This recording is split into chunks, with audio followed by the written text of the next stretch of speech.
Rogue Media Sports.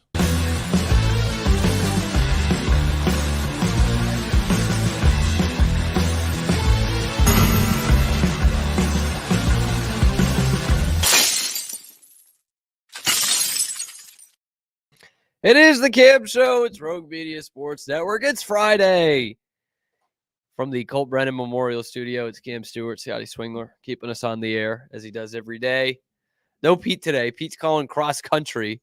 I would love to be a fly on the wall to hear Pete Souza call cross country. I mean, I could just go to ESPN Plus, but I got a show to do. Damn it. Wake up. It's the first of the month. Is this enough bits put in here for like the first minute? Can I just be normal now, please? Scott, did you do anything fun Halloween? Yeah, we went trunk or treating at MCC. Wow. All their teams and organizations were out there.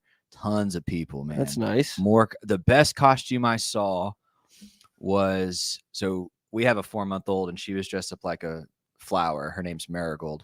Okay, there you go. And That's the nice. best costume I saw was this mom and dad had the whole wagon, that you pull a baby in. Mm-hmm. They had totally decked it out like a bathtub with bubbles. And then their kid, probably 1 year old or so, was in a duck costume, like a rubber duck. Okay, I thought it was going to be the sea hag from The Shining. Not quite. Dang. Like a rubber duck. And then the mom was a loofah. And the dad was just in a bathrobe, He was, just in a bathrobe. Yeah. Oh, that's I wish I could go out like that. I actually had a dream last night that I was in just a bathrobe in public.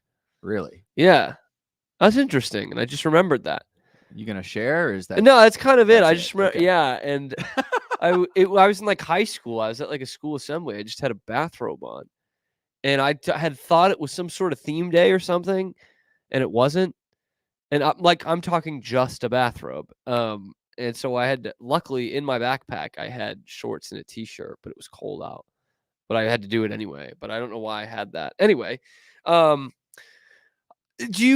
asked Pete this, but I realized I haven't asked you this week, Scotty. Do you have like a favorite movie, like Halloween time movie that you go to? So I say this with every ounce of kindness and love in my heart. My mom is a wonderful Southern Baptist lady.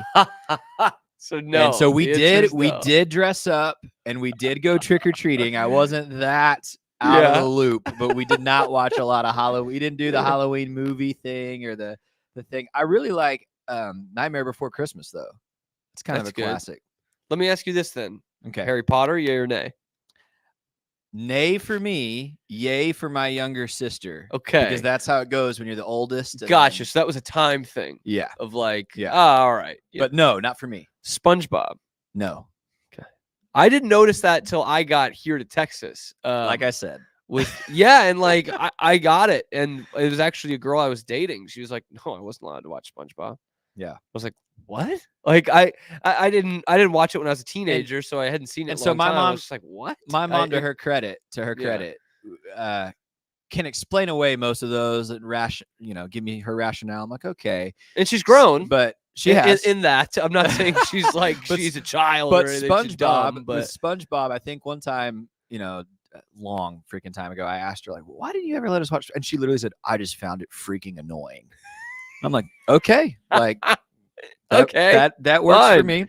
Fine, I'll use that as a parent. I'm sure at some point. Because I just last night I just got high and watched the old Twilight Zone, the original Twilight Zone, which I am such a fan of, man. I used to be so into it when I was a kid. The old Rod Serling type. I watched like 4 episodes of it, man. And I do love Black Mirror. Mike and I were talking about that before coming on. I find that much better than all the modern Twilight also Zones. really enjoy Black Mirror. Which one's your favorite?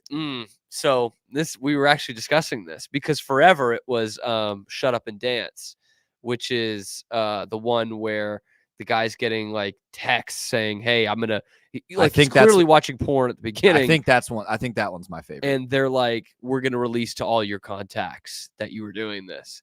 And that's what you think the whole time. And there's an incredible twist at the end. And he's going around like committing crimes and like all this shit, so that like he's clearly getting blackmailed. He ends up running into another guy who's also getting blackmailed.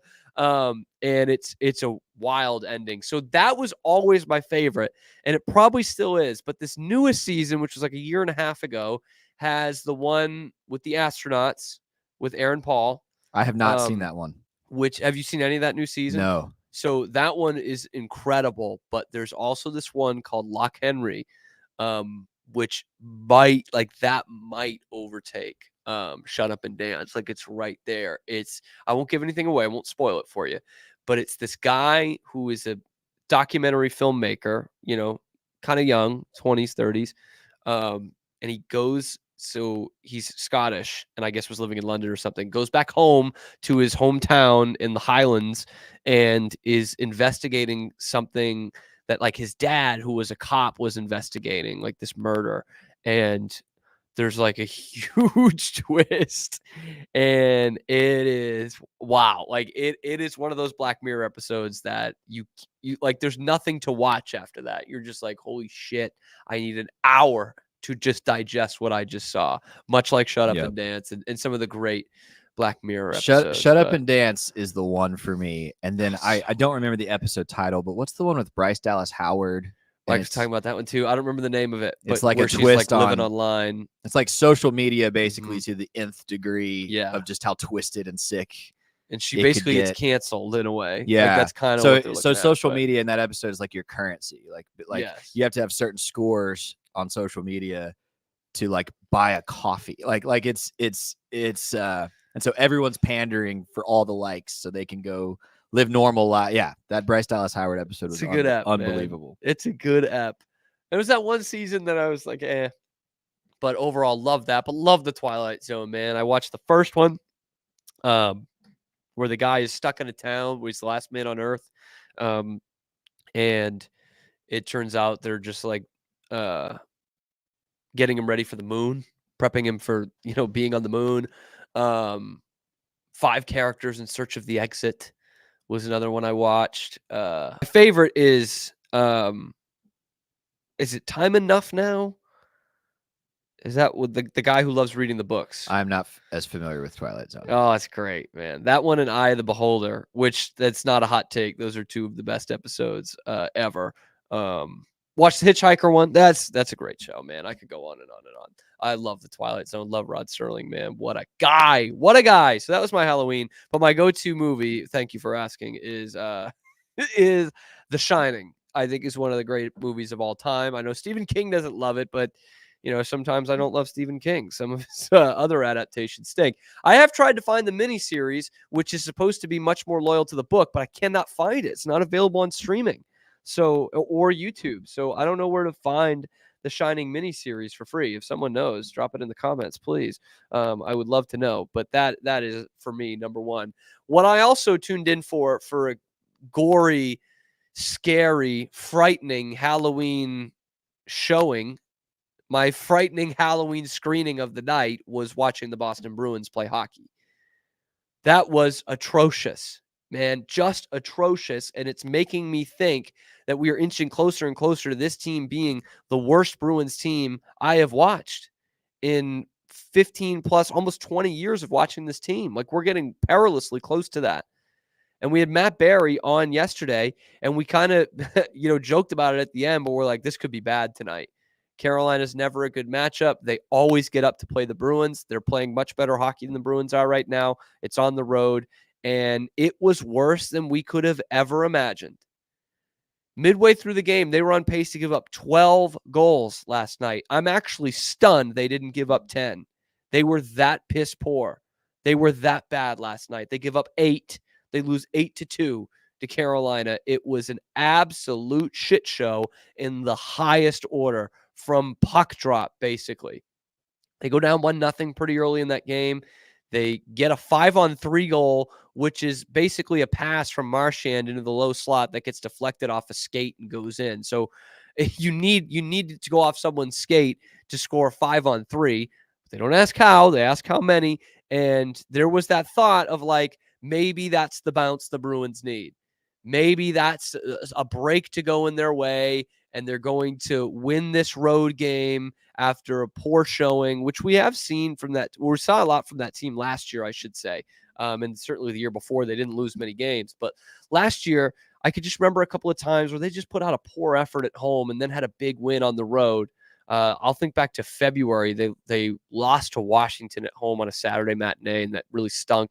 And they went on the road at the Islanders, I want to say, who were playing good hockey at the time, and beat them by a couple of goals in their building, which was great. But looking back on the last, I wrote it down here, the last 3 minutes of the first period were just horrid.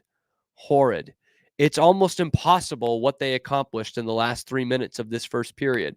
It's an interference penalty off a face-off, which was not a great call, but whatever. So it goes interference penalty, power play goal, Carolina. Then Dmitry Orlov scores 40 seconds later.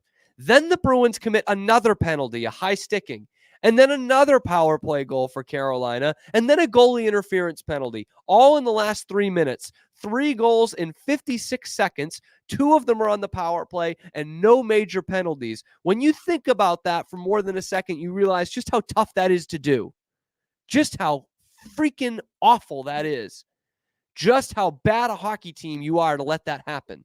Again, penalty, you give up a power play goal. All right, let's tighten up, boys. Nope, you give up an even strength goal 40 seconds after that. Then you commit another penalty and give up another power play goal. That is almost impossible.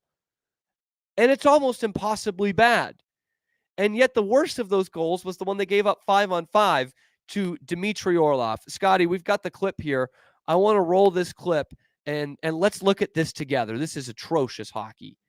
All right, so look at this. They've got numbers, but then there's 3 guys below the dot. Orlov is at the face-off dot in the slot, and there's no one there to cover him. Like, what are we? We're checking air here. We're 3-on-1 defensively. So again, they don't have bad numbers here, but look, they all go towards these 3 guys, or these 3 guys all go towards the puck. And there's 2 guys just absolutely coasting behind him.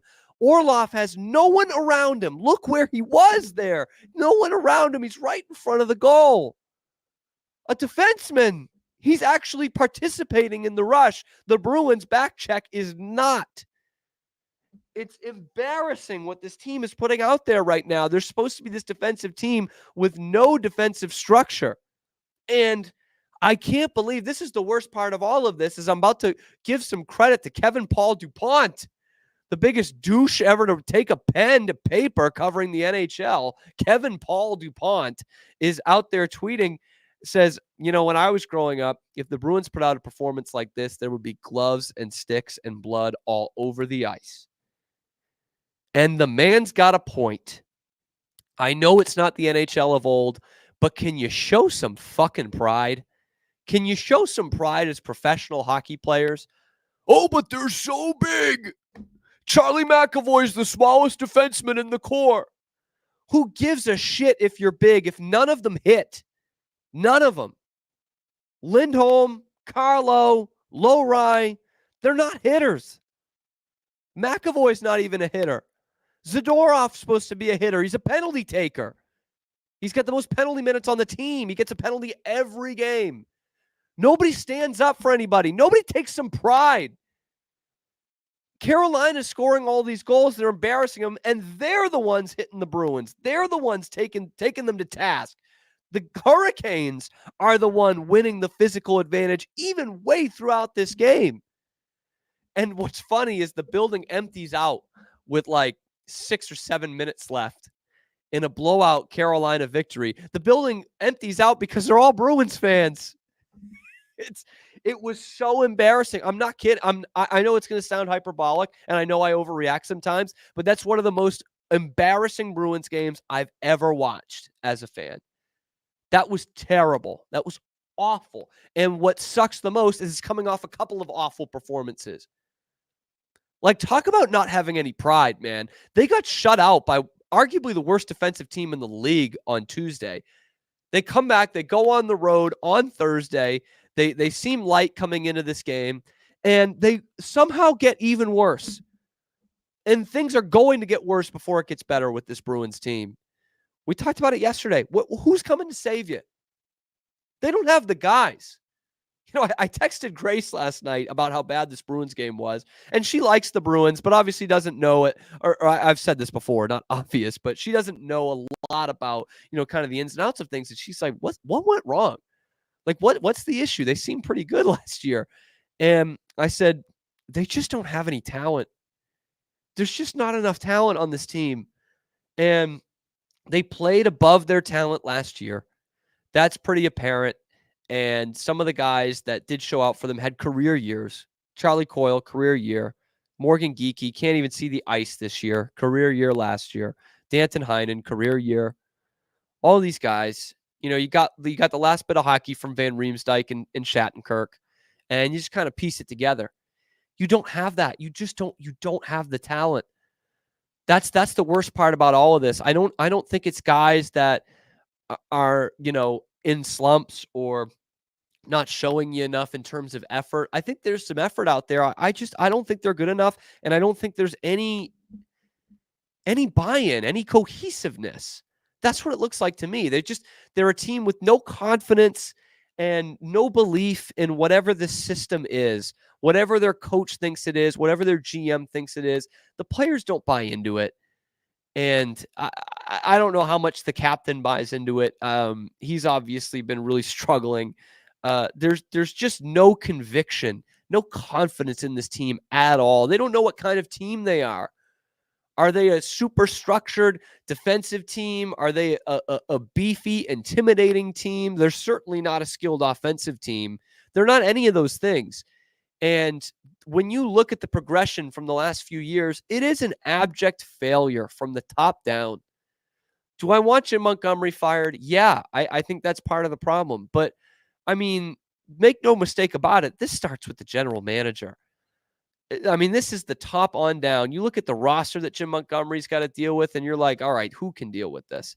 There's a handful of coaches that could in the league that could make this team good, right? So I don't love the Montgomery philosophy, but Don Sweeney is the reason for this team that you have out there on the ice. And it's, I should say, it's all of them, right? It's Sweeney, it's Montgomery, it's the players. Nobody has their hands clean right now.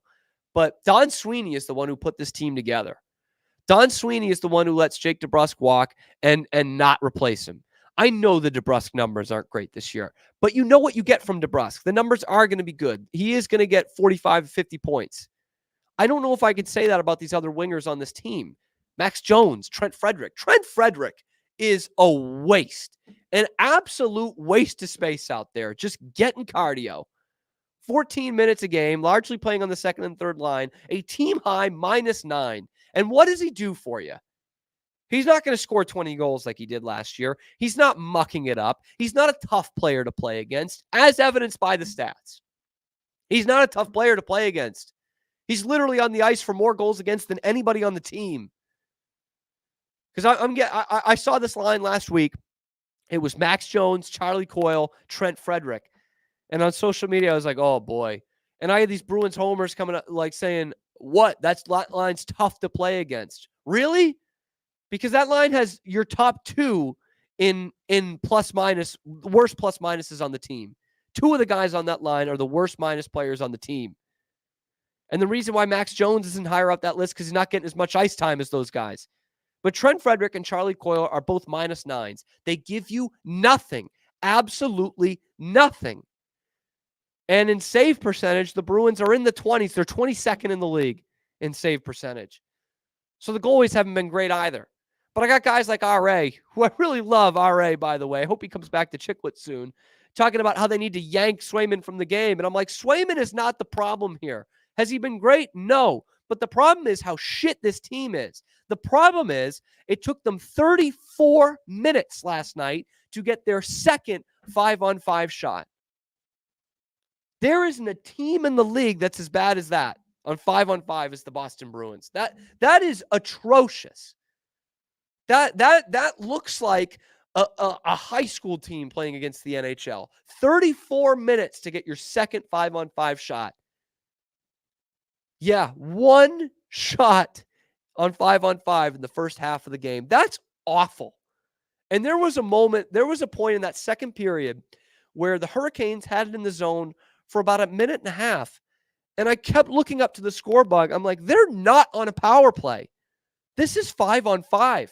And at the end of it, Brickley, the Nesson guy, who, I mean, I'll be fair to Brickley. He's not like a total homer or anything. Like, he will call them out on kind of their bullshit sometimes. But at the end of this shift, Brickley is going, this is men against boys right now. This is terrible. That's the hometown broadcaster. And I watched the intermission show. I never watched the intermission show. I think Barry Peterson's losing it a little bit. Billy Jaffe's pretty good. And like Pellerin, the studio host, has no idea what to say. Like, you can't spin this. They're terrible. This is a lottery team right now. The last 3 minutes of that first period is all you need to watch. That is taking a bad situation that you made bad and continuing to make it worse. Like, there's no backbone right now. There is no fight. There is no fight back. And that's why I'm like, this is going to get worse. This is going to get worse.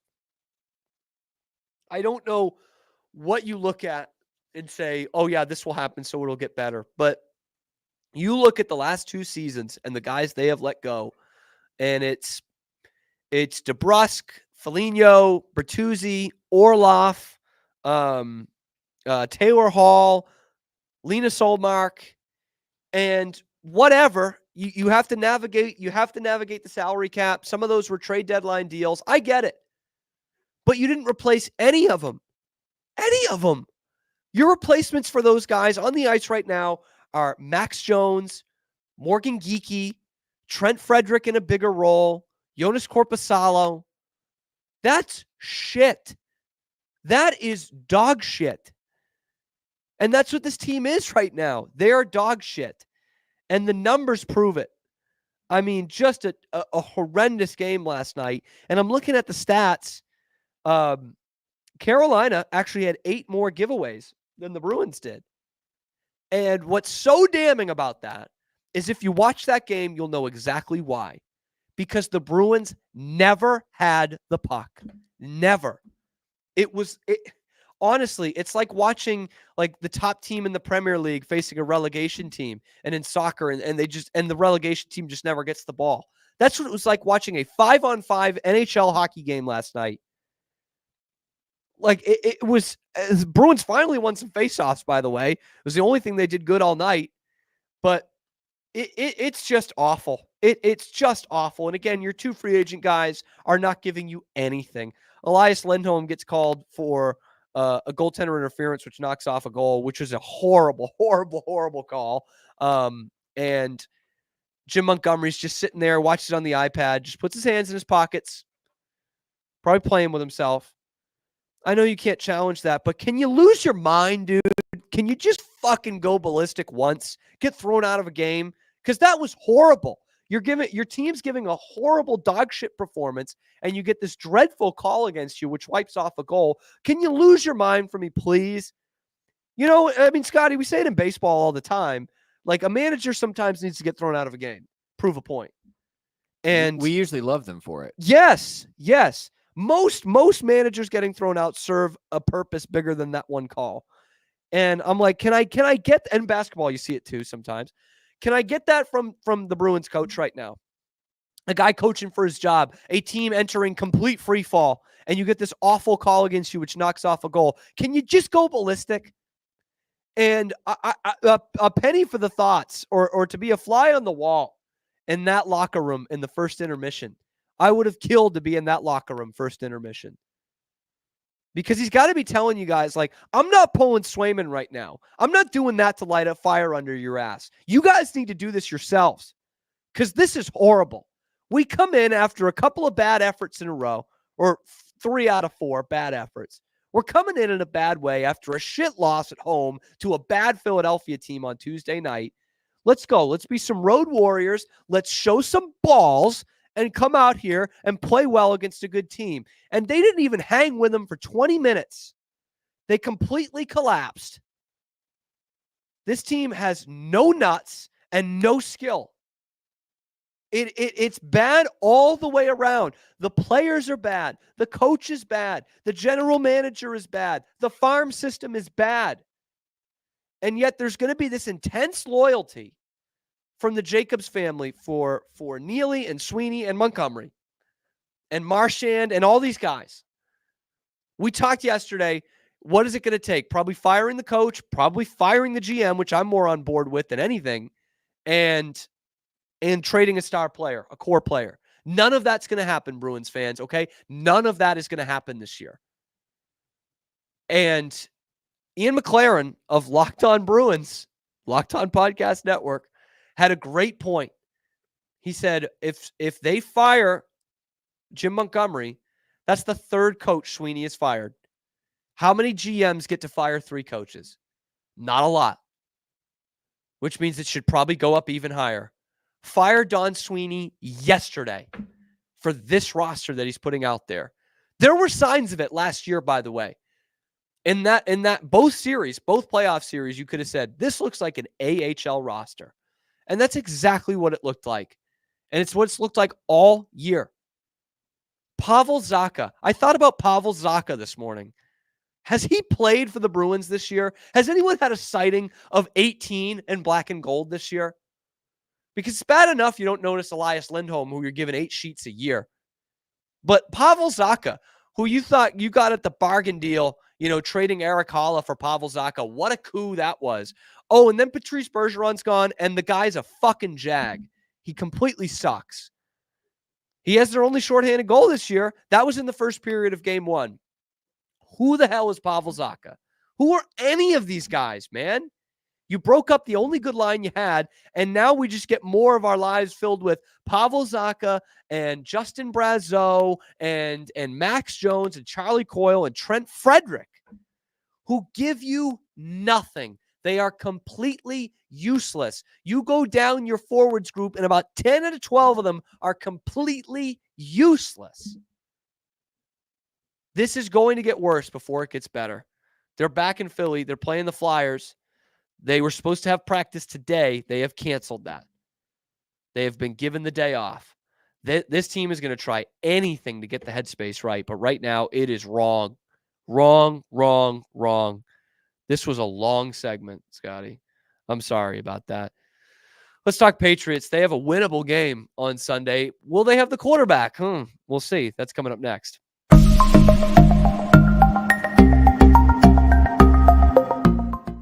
Nobody tells our stories better than our clients. The difference is stark. I was rear-ended at a stop. I thought I was fine, and then once I got home, I realized it's a lot worse than I thought. I ended up having a ruptured disc. You say you're not hurting, and then an hour later, you're saying you're in all this pain. I just felt like most people would think that I was lying. And that's when I decided to call Daniel Stark. I owe a lot to Daniel Stark. They really got me what I deserved. The difference is stark.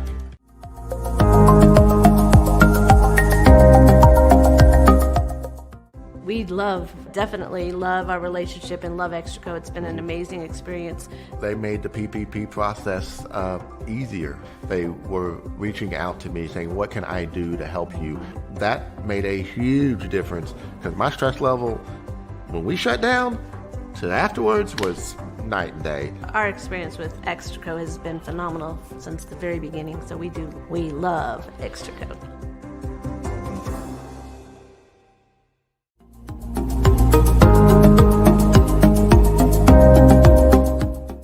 Welcome to a special edition of the Doomsday Podcast. Look at this. We got one of the great golfers in the world, certainly one of the great pass rushers in NFL history. But he also had a vision for you. And so it was like you had the best of both worlds, right? You had somebody on you early, and then you had somebody who was maybe more relaxed. What were a couple of your biggest takeaways? The person you referred to that I spoke with, I've spoken to some personnel people and general managers of the league to get some, independent, objective assessments of the players the Cowboys picked, and we'll go through that. Has the general manager changed at all in the draft? Nope, it's been the same since I was here the last time. We are back. That was right. We are back on the Cam Show. By the way, before we get into this Patriots thing, you'll like this, Scotty. Jordan Montgomery, remember him?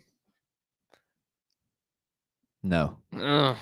Jordan Montgomery, good pitcher sometimes. Exercised his $22.5 million option with the Diamondbacks.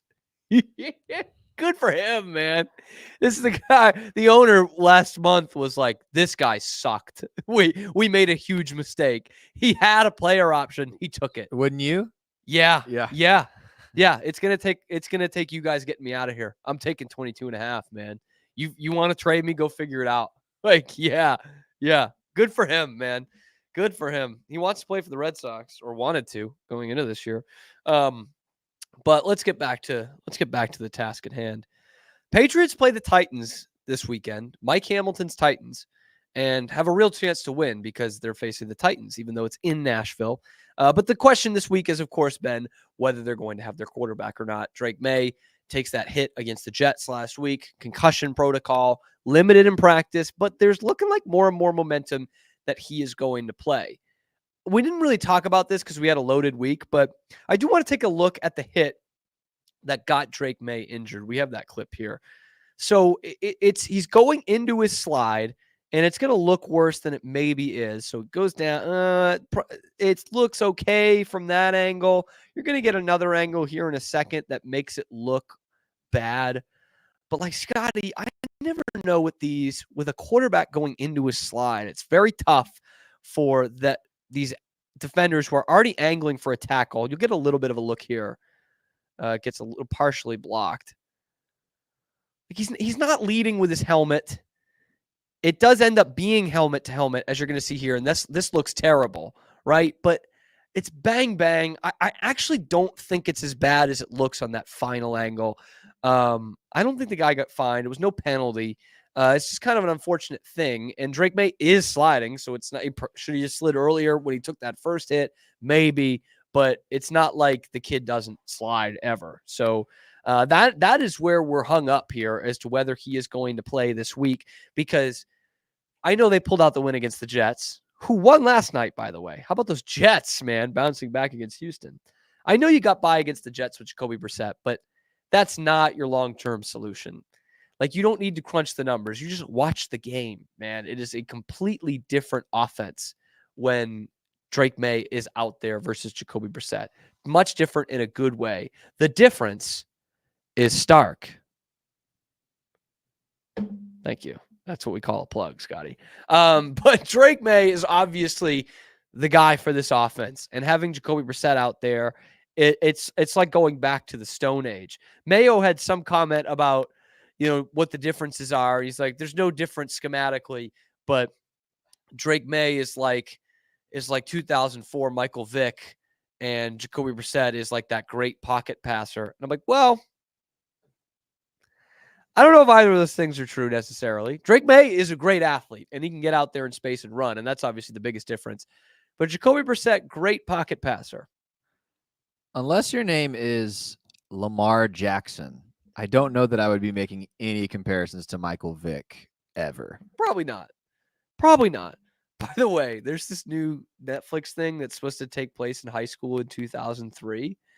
And it was like, this is what it looked like in 2003. I didn't watch the video, but someone quote tweeted it and goes, "Not enough backwards Michael Vick jerseys." I'm like, yeah, that's what I'm talking about. But even with Brissett back there, could we see a Jacoby Brissett, Mason Rudolph square off, tussle, square dancing this Sunday in Nashville? That would be awesome. Pete might get a shot to do that game.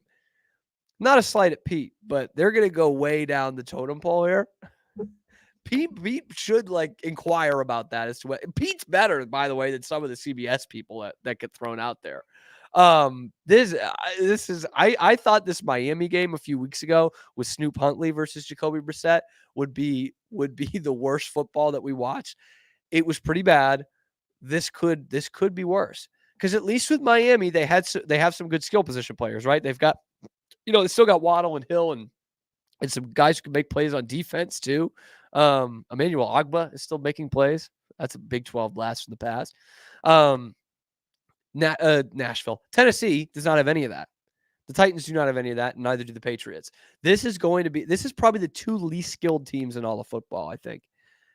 Carolina still gets a shout, of course, but this is right up there with two of the least skilled teams in the entire NFL. squaring off this Sunday. So my analysis is if you have Drake May, they're going to win the game. If Drake May's playing this weekend, he's going to get his first career win as a starter. And he gets guys involved, man. Guys who don't really want the football. Our man Taekwon had one of the worst drops I've ever seen last week on a beautiful, beautiful throw. When they do at the Baylor game, they do that Bears in the NFL, and they do like little highlights of all their guys who are in the NFL. That should be the Taekwon Thornton one. That is representative of his Patriots time. Man. That is representative of his Patriots time. I know he can catch it. He made some great catches in his college days. But Drake May rolling out to the right, 40, 45 yards, right on the dot. Taekwon does the tough part. He boxes out his defender and is using the boundary to his advantage, and he doesn't catch it. Just says, nope. You could not have turned around and handed it off to a guy any better than that, and he fucking dropped it. Yes, if Drake May's playing, they're going to win this week. And this might be their last week without a couple of these guys. I think, the deadline's Monday or Tuesday? KJ Osborne, if you want him, come and get him. Kendrick Bourne, if you want him, probably come and get him. I like Kendrick for a lot of the time he's been here, but he's not cutting it anymore. Uche's already been sent away. Devon Godshaw, I'm tempted to just say come and get him. I know there's that thought of like Belichick would always keep some veteran guys he could have traded at certain points to kind of have that veteran presence in the locker room and have some sort of example for these guys. So that's what we're going to be looking at with Godshaw and Jonathan Jones and Kendrick Bourne. Like, is it enough for these guys, for this coaching staff to keep some guys around and just be like, you know what, this is worth more to us than an extra 7th round pick, 6th round pick. Getting a 6th for Josh Uche, you should have got more. I'm sorry. I mean, you're talking about still a pretty damn good pass rusher for a team that has all kinds of capital and is very good in the Kansas City Chiefs. To get it that far away from the trade deadline and just get a 6th round pick, that's not good enough. It's not terrible business, but it's simply not good enough business. So yeah, we'll see. If Jacoby Brissett plays, I will be, rinsing my eyes out with acid again. But I got to give him the credit for. I mean, he led a legit game-winning drive against the Jets, man. Like that was not a fluke. I mean, fluky in the grand scheme of things of like, is he going to do that 2 weeks in a row? No, but it's not like, he was aided by something. He got a big play from Kayshon Boutte, man. Like, yeah, that was a legit drive. And a gutsy second half performance from Jacoby Brissett. But if we're talking about, the rest of this season, of course it needs to be Drake May, which is why I'm wondering if they're going to be, a little tentative with Drake May. Like, let's just say he's clearing the test, but you're still like, something's not right here. Well, and how much does like the Tua stuff affect that thought process, right? I mean, it definitely could. Because like at the bottom line, he's the future of your franchise, and you're in a nothing season. So it's got to be a risk reward thing at some point.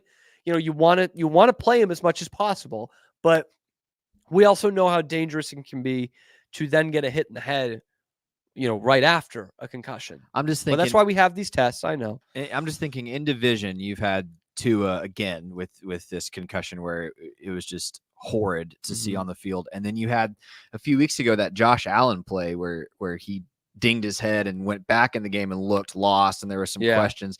So those are two guys in division that have already dealt with this. And Aaron Rodgers this season just looks like he's had a concussion. Who was that guy at Michigan like 6 or 8 years ago? I think it was the last year of Brady Hoke. Maybe it was Harbaugh.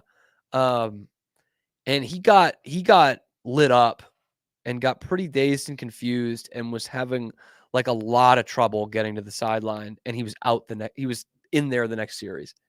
Do you remember that? Do you remember what I'm talking about? I don't. It was like John O'Corn or somebody, and just got leveled and like literally like needed help getting to the sideline. Like he was about to fall over, and everyone watching is like, getting that pit in their stomach.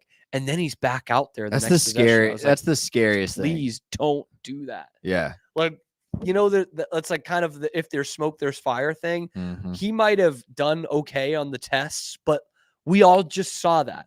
We all just saw a guy struggle to walk. Right. Like, don't Like, put him back. you can out remember there. your name, but you can't walk straight. Ugh. If an officer would not let you continue driving your vehicle, You shouldn't be playing. you probably football. shouldn't be taking Yes. hits in a Oh football God, that's tough. That's tough. Anyway, if Drake May plays, the Patriots win. If Jacoby Brissett plays, they might still win. Tennessee also really sucks, but I'm sure they're saying that the other at some sports talk in Nashville. They're saying, "Well, we're 1-6, but the Patriots are coming into town." So I get it. Anyway, we're gonna have a new exercise. I got Scotty really cranking the wheels in his head today, thinking about some things. We're going to take a trip down memory lane in a little bit of a sports time machine. That's coming up next on the Cam Show. Nobody tells our stories better than our clients. The difference is stark. I was rear-ended at 70 miles an hour. I was injured, had a concussion. The insurance company, they delayed. They were playing games from the initial conversation. They weren't going to help me. The biggest thing I learned through this is that you can't go through this alone. I called Daniel Stark. They were going to help me and everything was going to be all right. Daniel Stark got me 10 times the insurance company offered. The difference is stark. We definitely love our relationship and love Extraco. It's been an amazing experience. They made the PPP process easier. They were reaching out to me saying, what can I do to help you? That made a huge difference because my stress level, when we shut down, to afterwards was night and day. Our experience with Extraco has been phenomenal since the very beginning, so we love Extraco.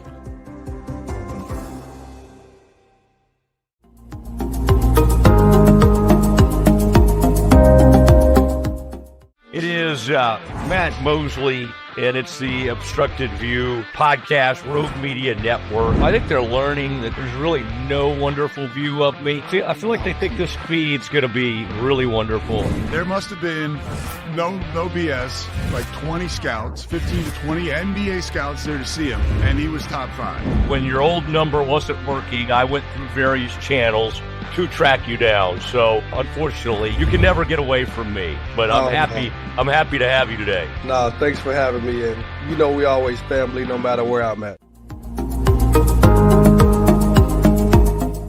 I mean, yeah, a new coach comes in, they're going to turn the roster. I think that's just we've got all these transfer portal stats and what Dion did and what Fritz has done. I mean, that's the deal, man. That's the game that's being played nowadays. Maybe a little bit unknown at quarterback. I mean, unknown to the rest of the world, but you know, he dove into the portal and got a guy who is super athletic.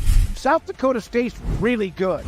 Give us a little bit of breakdown about what they can do and what Oklahoma State needs to be worried about. But look at that form right there. I need to say nothing else about this because I found one.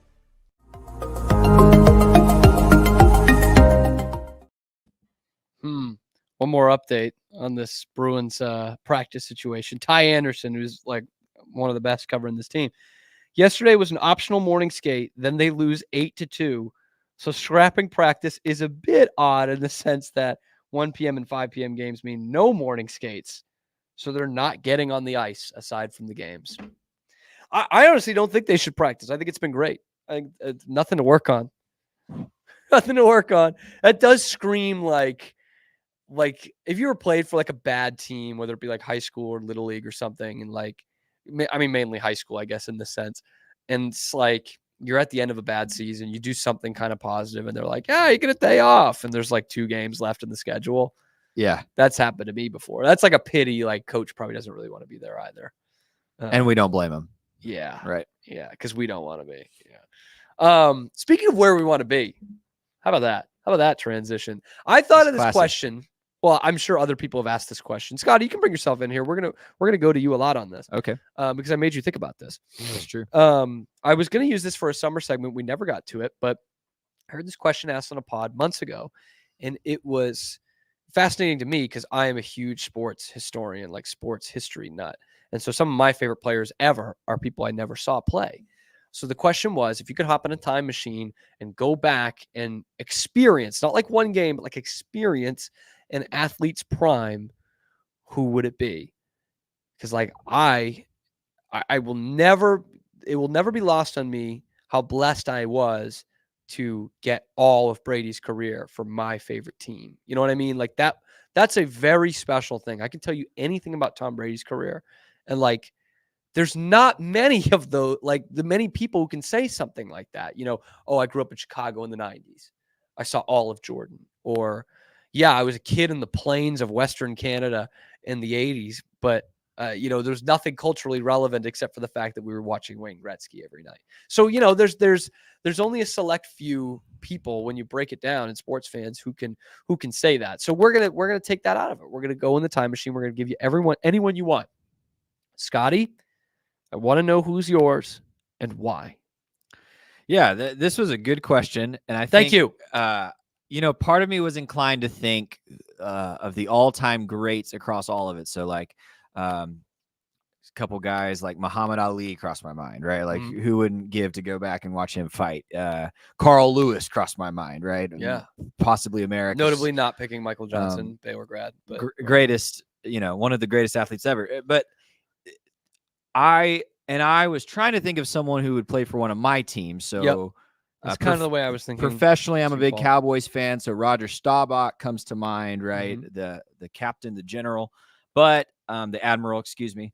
But I came back to this guy because to me, when it comes to professional sports, this is not only... Oh, I swear if you say Hank Blaylock. This is not only a GOAT, but this is somebody whose career was derailed by injury, which we talk about with a lot of guys. Okay. Might be similar to mine. But for me, it's got to be Bo Jackson, man. Oh, I mean... Not just with the bow nose, like look at this dude, man. I mean, unbelievable, right? So as an NFL player, might be at the top of the list anyway. Not to mention that he was an all-star baseball player in Major League Baseball. Not to mention that in high school, he was the state champion in the decathlon, setting the state record for high jump and triple jump. My goodness, man. Dude was just like 7 yards per carry in 87. Dog. When everyone was loading the box. Dude, I mean, I'm just like, yeah, that's who I would. And I don't know if I'd want to see him play a football game, a baseball game, both. Just watch him work out. Yeah, I mean, come on, bro. Earl Campbell would be way high up on my list. So, and this is kind of the same thing, right? Like those two plus Herschel Walker, like just that speed and power, incredible to watch. And like he was a good baseball player. He should have focused. An all-star baseball player. He should have focused on football. That's easy to say now, but Deion Sanders, all due respect to Deion Sanders, who also did both. Deion Sanders says Bo Jackson is the greatest two-sport athlete of all time. I mean, yeah, no, don't get me wrong. I'm saying he would have been, and I get that he also gets hurt in football, so that kind of makes this point moot. But like, he would have been an all-time great football player. He would have been a pretty good baseball player, which he was. Right, I mean, he was pretty good. He made was an all-star team. Yeah. Had a nice little career to talk about. In the NFL, he would have been an all-time great, like one of the great running backs to ever play. I think what's insane though, if he doesn't get hurt. With, by the way, an injury that modern medicine can handle, which just makes it all the more sad, right? Yeah. The baseball thing wasn't prohibiting his greatness in football. Like, he could have had a 11, 12-year NFL was certainly a better baseball career player than Deion. Yeah. But he could have had Deion worked up to be a fine baseball player. Right. Serviceable. But there were some times where he was pretty bad in there. That's fair. Okay. Bo Jackson. Yep. Vincent Edward Jackson. That would be mine. Heisman Trophy. It's pretty good. So mine, it is somewhat difficult, but really not difficult at the end of the day. I tried to think of like my teams as well, and I would still consider this guy my favorite hockey player ever, even though he played his last game 20 years before I was born. That is the great. I still think the greatest hockey player ever to play. Revolutionized the game. Number 4. Westfall rolled it in front. Sanderson tried a shot that was wide, and Keenan cleared it, but not out. Bobby Orr behind the net to Sanderson. Orr! Bobby Orr!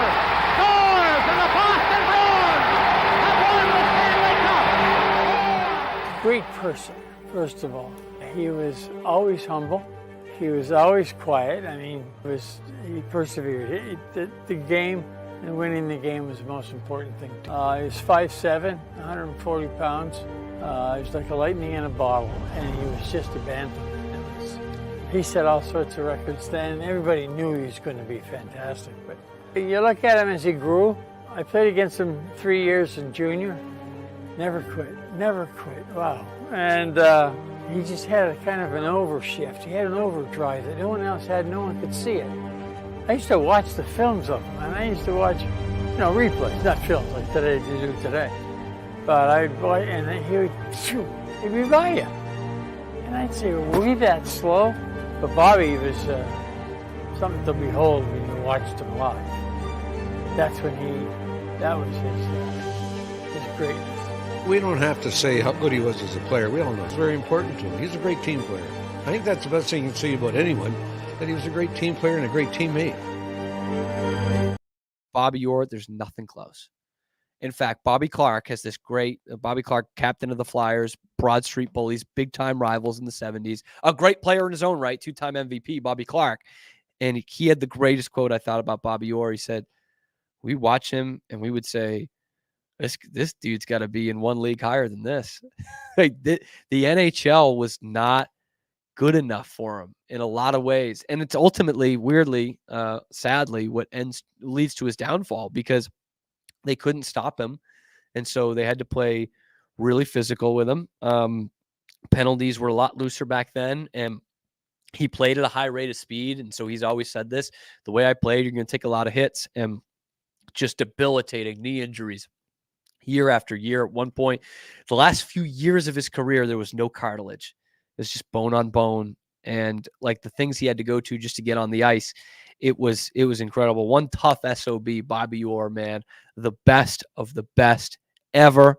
Great guy as well. It would be like my distinct honor to meet Bobby Orr.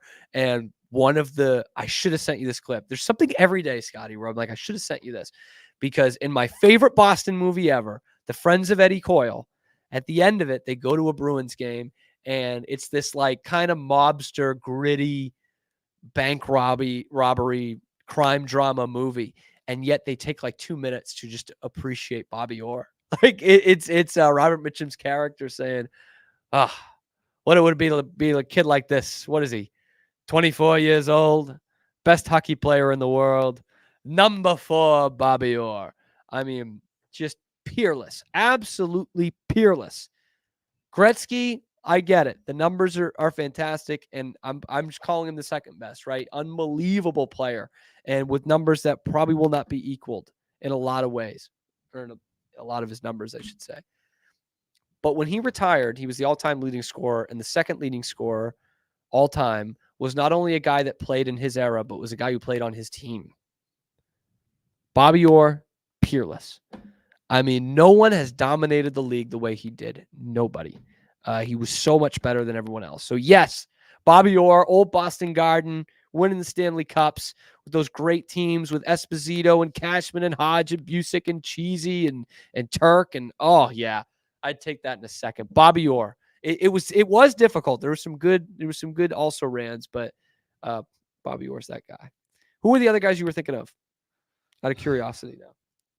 I mean, I named a couple. I feel like you said about Brady, even though I'm not a Pats fan. Like, I feel fortunate to have seen Brady go. I feel that way about Mahomes right now.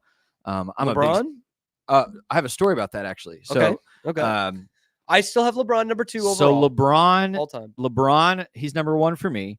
Okay. LeBron has been my favorite basketball player since he came to the NBA. So I was 10 or 11 when he went into the NBA, and I remember in my elementary or intermediate school local library getting a book the year he went into the NBA that was talking about his rise and getting drafted and all this. And I was like, that's my favorite basketball player. I had his jersey, all of it, when he was with the Cavs the first time. So I've just followed his whole career. And a couple years ago, I finally went, how the hell have I been here as LeBron James has been playing his whole career, and I've never seen him play? We were living outside of Houston, so I got tickets to go see LeBron play against the Rockets, and the Lakers. With the Lakers, yeah, just a year and a half ago or so. And what was so fun about it, Cam, is literally he did not play well. Like, he didn't shoot well. He had a couple clunkers from three. It was kind of the classic LeBron taking slightly too many shots kind of game. And yet he had a triple-double. And I think it was in the third quarter, he got a steal on a fast break and did a classic take it all the way coast to coast, throw the hammer tomahawk down. And I went, I got everything I wanted out of that basketball game. So it was a blast. It was honestly a blast. Is that the best athlete you've seen live? Well, I should say there's two different ways to ask this question, I guess, because like that probably is. He's at worst the second best basketball player ever to play. Yeah. But there's that aspect of it. And then like a guy who is in his prime of like, you know, is he the best player ever? No. But like, I saw this guy just dominate everyone around him. You know what I mean by that? I think so. I think so. Because LeBron, I mean, he was not what we would call dominant anymore, but it's still LeBron James. Like, yeah. So like mine would also be LeBron. I've seen LeBron play live, but well, he was at the end of his peak, to be honest with you. I mean, he's still probably in it. It was 2015. He was with Cleveland. It was the first year back in Cleveland. Saw him play the Celtics in the playoffs. But the guy I think of when I ask that question to myself is Jack Eichel, playing for the Vegas Golden Knights. And I saw him play in college a bunch of times when he was at Boston University and won the Hobie Baker Award, which is the Heisman for college hockey. And that was like the most dominant I had seen anyone against their competition at that level, like not high school. You know what I mean? Like he was a freshman and he should have been playing in the NHL. Like he was so much better than everyone else on the ice. Kind of like Bobby Orr. Like actually a lot of what I was talking about, he's not Bobby Orr, but like he was far and away the best skater, and it was just effortless. Like he would just skate through everybody, effortless shot, best player on the ice by far. But yeah, I guess I did see LeBron too. I'll tell you LeBron, who. I saw Ortiz, you know. When you talk about dominance like that, this guy is nowhere close to like greatest athlete of all time. But we're going to go hyper specific for just a second. Please. When Mike Hicks played football at China Spring. Okay. So this is Texas high school football. Yeah, baby. My broadcast. That dude played. He was a starter all 4 years of high school as a freshman all the way through senior year, and that guy never left the field. Defense, offense, special teams. He was in on every play. His senior year, it just became, if we can't move the ball on offense, put him in the backfield and pitch him the ball. And he was just fastest, strongest player every game he played. There was nobody that could touch him. When he finished his career, he was the second all-time leading receiver in Texas high school history, behind only Jordan Shipley. Who was also a legend. Yes. To this day, legend, he's still in the top 10. And he and Jordan Shipley are the only two that are still in the top 10 that haven't played in the last like 5 years, just because of the evolution of offenses. But when you ask for like dominance, that high school level, I'll tell you the other guy, he's currently at Texas A&M playing running back. He was the #1 running back 2 classes ago. His name's Ruben Owens. I saw his very first high school game. I was calling their games in El Campo. Really? And his very first high school game, they're playing actually a division up. And last play of the game, he's a freshman. It's his first game ever. They pitch him the ball as time's expiring. He reverses field, and I'm thinking, this freshman, like he's toast, right? They're playing a bigger school. He just outruns everybody to the other end and goes and scores to win the game. And he dominated every game he played. So damn. Texas high school football, you can get some of that. That's what I was gonna ask. Like, have you seen an NFL guy in high school? I think Ruben will be. Yeah. But he will be. Not that I remember. It's very possible I have, and I was too young to remember. Or, I know guys that saw like Matt Stafford play in high school. I know plenty of people that saw Robert Griffin playing. In fact, RG3, my basketball coach said he was the best basketball player he's ever seen. People were saying he was actually a real good hooper, man. Yeah. And obviously unbelievable track runner. Yeah. One last story before we go. This is my Texas high school football story of like my kind of foray into it. Because I was intrigued by it growing up. Like growing up in Massachusetts, I loved Friday Night Lights, the movie. And so like I knew all about Permian, and I loved like the history of Texas high school football and the pageantry and all that.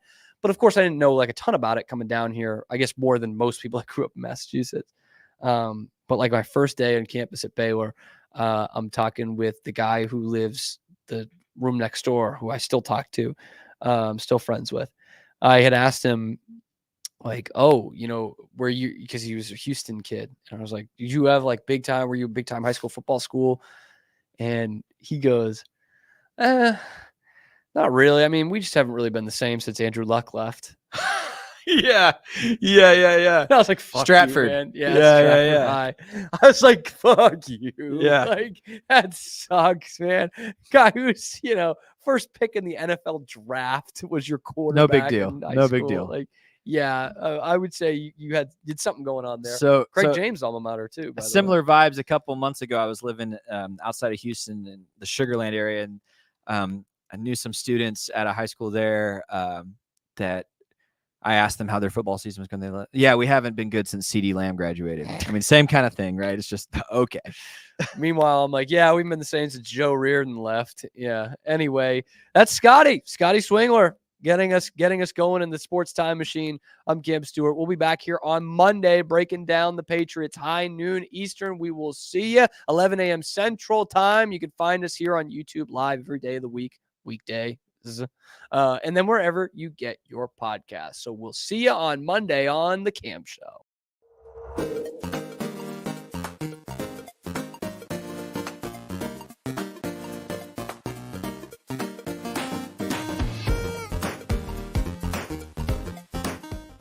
You are here with your shoot first point guard, Corey Dickman. Also, if you're not creating new fans in a small market, then you're not creating that base of people to go to games and pay for merchandise and pay for stuff and concessions at the Moda Center and yada yada. Yeah, let's talk draft. That's the only thing we have to look forward to. The only thing we have to look forward to.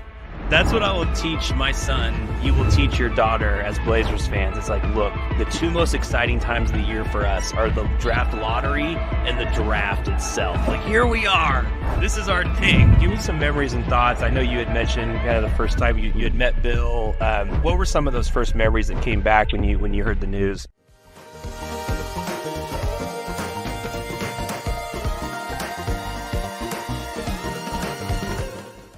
Coming up on the Pete Souza Show, Rogue Media and ESPN's own King McClure talks to us about the NBA draft. The team is banged Are up you a getting bit. undressed while we're doing this? No. What is happening? And it's partially because the team has like pretty kind of Wrong big problems. podcast, Nick. Wrong podcast. When you're a golfer, what is the point of no return? He was the best play-by-play announcer around, in my opinion, and he made me want to continue to watch.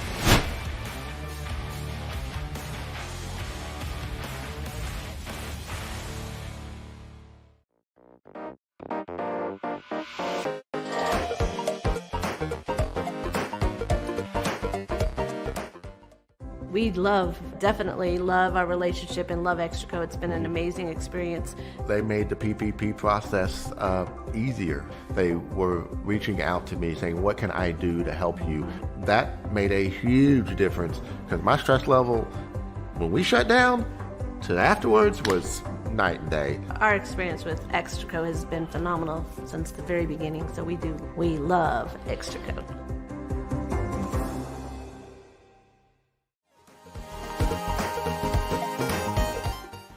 Nobody tells our stories better than our clients. The difference is stark.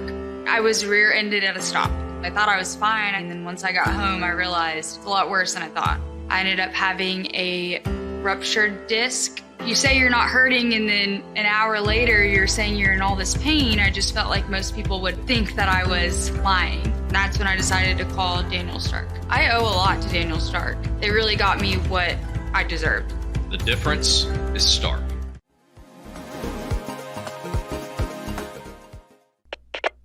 We are Rogue Media Sports.